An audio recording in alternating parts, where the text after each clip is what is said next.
Budget 2023-24 software শুল্ক ও VAT বিড়ম্বনা।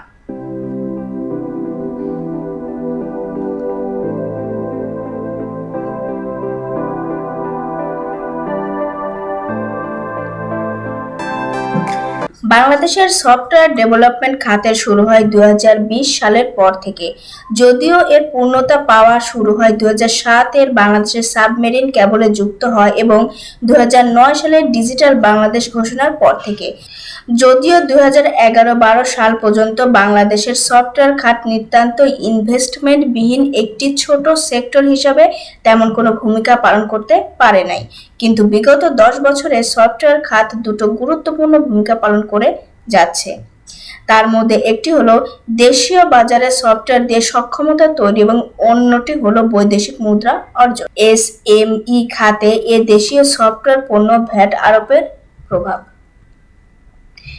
দেশীয় এসএমই খাতের বেশিরভাগ সফটওয়্যারই দেশে প্রস্তুত আছে এবং বাজার চাহিদার বেশিরভাগই দেশীয় সফটওয়্যার কোম্পানিগুলো পূরণ করছে এবং যথেষ্ট কম মূল্যে। যদিও এই বাজারটিতে ভারত ও শ্রীলঙ্কার কিছু পণ্য যথারীতি বাজারের ভারসাম্য নষ্ট করে, কারণ সফটওয়্যার এর মূল্য কম হওয়ার কারণে এগুলোর প্রচলিত পদ্ধতিতে আমদানি হয় না এবং যার ফলে শুল্ক নিয়ে তেমন ঝামেলা পোহাতে হয় না তাদের লোকাল পার্টনারদেরকে। এই খাতের দেশীয় সফটওয়্যার উৎপাদনের উপর ভ্যাট আরোপ হলে এটি ভারত, শ্রীলঙ্কা অন্যান্যদের হাতে যেতে খুব বেশি সময় লাগবে না, যদিও ব্যবসায়ীদের অনীহা আসার সম্ভাবনা যথেষ্ট। বলা প্রযোজ্য, এই খাতে তেমন কোনো কাস্টম সফটওয়্যার ব্যবহার হয় না, কিন্তু অনলাইন থেকে কিছু ক্রেডিট কার্ড বা অন্য পদ্ধতিতে ক্রয় করে ব্যবহার হয়। মাঝারি শিল্পে দেশীয় সফটওয়্যার ও ভ্যাট আরোপের প্রভাব। বিগত 10 বছরে মাঝারি শিল্পের সফটওয়্যারের বিদেশি পণ্যের সঙ্গে পাল্লা দিয়ে দেশীয় কোম্পানিগুলো নিজেদের ইনভেস্টমেন্ট ও সক্ষমতা বাড়িয়ে বাজারের একাংশ দখলে নিয়েছে। সক্ষমতা ও স্থায়িত্ব প্রমাণ করতে গিয়ে দেশীয় কোম্পানিগুলো অনেক ক্ষতির সম্মুখীন হয় এবং সেটা এখনও কাটিয়ে উঠতে বেশ কয়েক বছর সময় প্রয়োজন। মাত্র বাজার দেশীয় সফটওয়্যার বিশ্বাস অর্জন করা শুরু করেছে।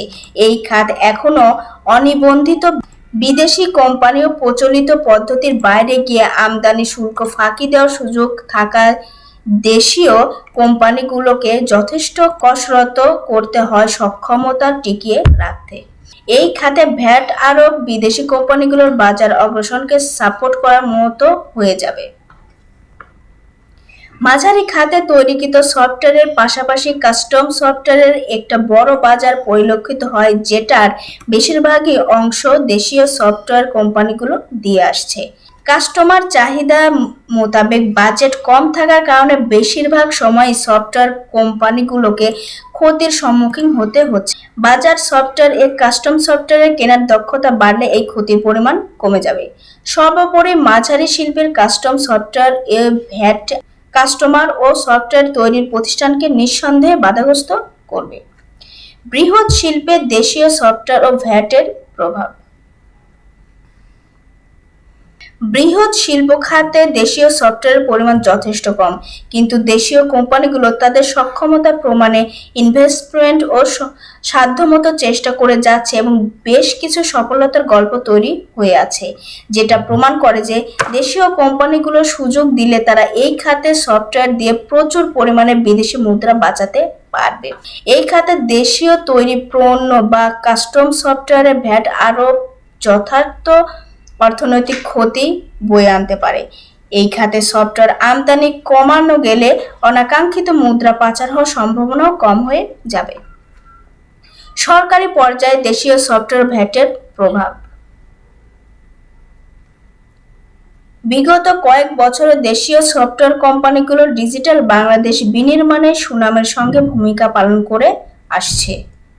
এই খাতে এর আগেও বিদেশি সফটওয়্যার ব্যবহারের চাইতে দেশীয় সফটওয়্যারের সফলতা অনেক বেশি, কিন্তু বিদেশি সফটওয়্যারের তুলনায় দেশীয় সফটওয়্যারের জন্য সরকারি বাজেট নিতান্তই কম, যার কারণে দেশীয় কোম্পানিগুলো স্থায়িত্ব টিকিয়ে রাখার তাগিদে অনেক ক্ষতির সম্মুখীন হতে হয়। সঙ্গে এই খাতে ব্যাংক সাপোর্ট নিতান্ত দুর্বল। এই সব দিক বিবেচনা করে সরকারি পর্যায়ে দেশীয় সফটওয়্যারের পণ্য বা সেবা ভ্যাট মুক্ত ঘোষণা স্মার্ট বাংলাদেশ ভিশনে গুরুত্বপূর্ণ ভূমিকা রাখবে। বিদেশি সফটওয়্যার ও শুল্ক প্রভাব। বিদেশি সফটওয়্যারের পণ্যগুলো বিশেষত দুই ভাগে ভাগ করা যায়। এক, বাজারে নেই বা যেগুলো খুব সহজেই তৈরি হবে না বিভিন্ন কারণে, যেমন পর্যাপ্ত ইনভেস্টমেন্ট অথবা টেকনোলজি সক্ষমতা অথবা সময় সাপেক্ষতার কারণে। এই ক্যাটাগরিতে প্রথমেই চলে আসে অপারেটিং সিস্টেম, যেটি গ্রাহক পর্যায়ে মূলত মাইক্রোসফট ভিত্তিতে উইন্ডোজ অপারেটিং সিস্টেম ব্যবহার হয়। অন্যদিকে সার্ভার সাইডের জন্য মাইক্রোসফট সহ ওপেন সোর্স অপারেটিং সিস্টেম ব্যবহৃত হয়। এই ক্যাটাগরির দ্বিতীয় সারিতে চলে আসে ডাটাবেস, যেটিও আমাদের দেশে তৈরি হয় না কিন্তু প্রচুর পরিমাণে ওপেন সোর্স ব্যবহার হয়। গুরুত্বপূর্ণ স্থাপনা বা কোম্পানি ব্যতীত পেইড ডেটাবেস কম ব্যবহৃত হয়। তৃতীয় সারিতে সিকিউরিটি সফটওয়্যার, মেশিন ভিত্তিক সফটওয়্যারগুলো চলে আসে। এই জাতীয় সফটওয়্যারগুলোতে শুল্ক হারের পরিমাণ বাড়ানোতে 5 থেকে 25%, যা রাজস্ব আসবে তার চাইতে বেশি ক্ষতি হবে এই সফটওয়্যারগুলোর বিদেশি ভেন্ডার কর্তৃক বাজার মূল্য বাড়ানোর কারণে। যদিও এই ক্যাটাগরিগুলোতে বিদেশি কোম্পানিগুলো বাংলাদেশের জন্য আন্তর্জাতিক বাজারের চাইতে অনেক বেশি মূল্য নির্ধারণ করে রেখেছে। 2, যে পণ্যগুলো বাংলাদেশে তৈরি হয় কিন্তু ক্ষেত্রভেদে আনা প্রয়োজন বা ডিপ্লোম্যাটিক প্রয়োজনে উন্মুক্ত বাজার প্রদান করা। উন্মুক্ত বাজার নীতিতে আমাদের দেশে আইনগত প্রক্রিয়া যে কোনো দেশ থেকে সফটওয়্যার আসতে পারে, কিন্তু পুরোপুরি সক্ষমতা অর্জন, স্বনির্ভরতা অথবা বৈদেশিক মুদ্রা ব্যয় কমানোর লক্ষ্যে দেশীয় পণ্য বা সেবাকে প্রাধান্য দেওয়া গুরুত্বপূর্ণ। এই পণ্যগুলোর ভ্যাট ও শুল্ক করের পরিমাণ বাড়ানোর ক্ষেত্রে ক্যাটাগরি ধরে আরও সুবিন্যস্ত কোড প্রদান ও নিয়ন্ত্রণ করতে পারলে স্মার্ট বাংলাদেশের ভিশন পূরণে সফটওয়্যার নির্মাতা প্রতিষ্ঠানের ভূমিকা অনেক জোরদার হবে। একটি স্বল্প সময়ের সফলতা।